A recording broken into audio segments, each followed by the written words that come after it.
নমস্কার বন্ধুরা, দীপশিকাস কিচেন ওয়ার্ল্ডে সবাইকে স্বাগত।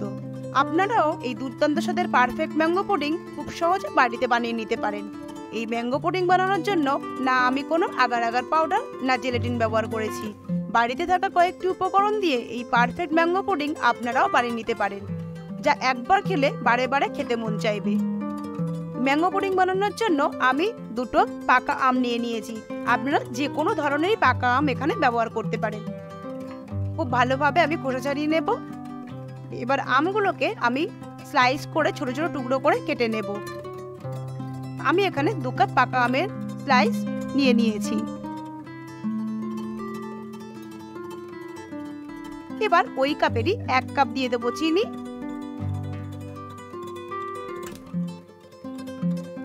খুব সামান্য পরিমাণে লবণ। যে কোনো মিষ্টি স্বাদে যদি লবণ ব্যবহার করা যায় তার স্বাদটা কিন্তু আরো অনেকটাই বেড়ে যায়।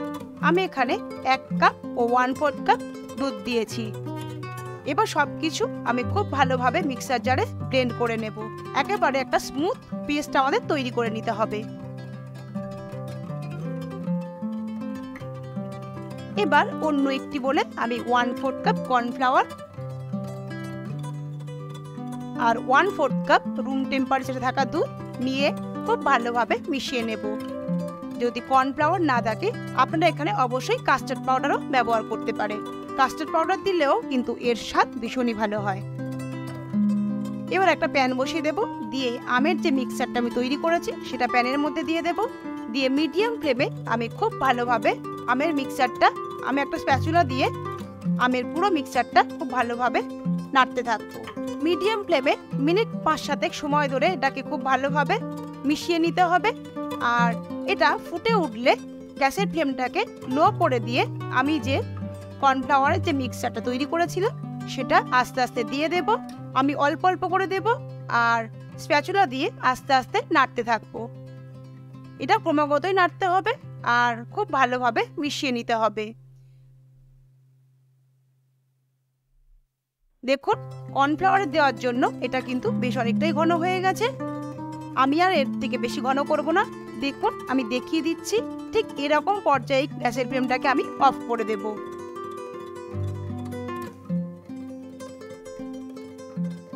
এবার পুডিংটাকে সেট করার জন্য আমি দুটো সেরামিক্সের বোল নিয়ে নিয়েছি।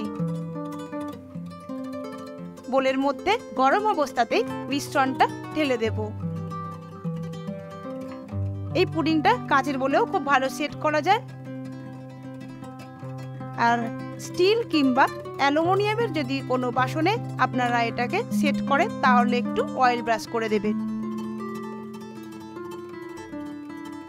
আমি সমস্ত মিক্সারটা দুটো সেরামিক্সের বোলে নিয়ে নিয়েছি।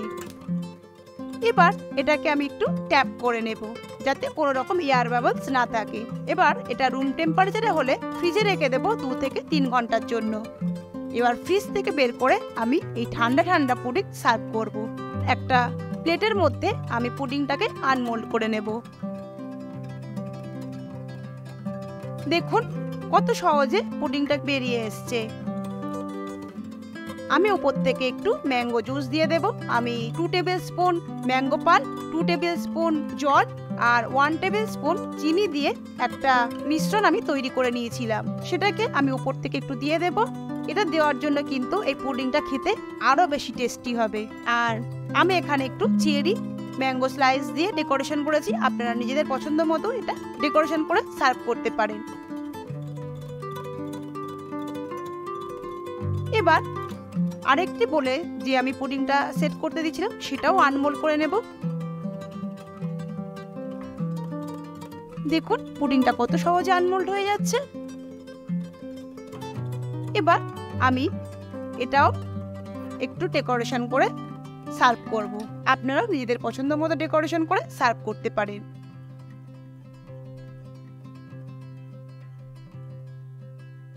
আর উপর থেকে একটু ম্যাঙ্গো জুস দিয়ে দিচ্ছি। এটা দেওয়ার ফলে কিন্তু এই পুডিংটা খেতেও অসাধারণ হয়।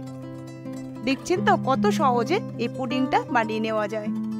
আমি কেটে দেখিয়ে দিচ্ছি। দেখুন এত সুন্দর সেট হয়েছে, আপনারা একবার না বানালে বুঝতে পারবেন না।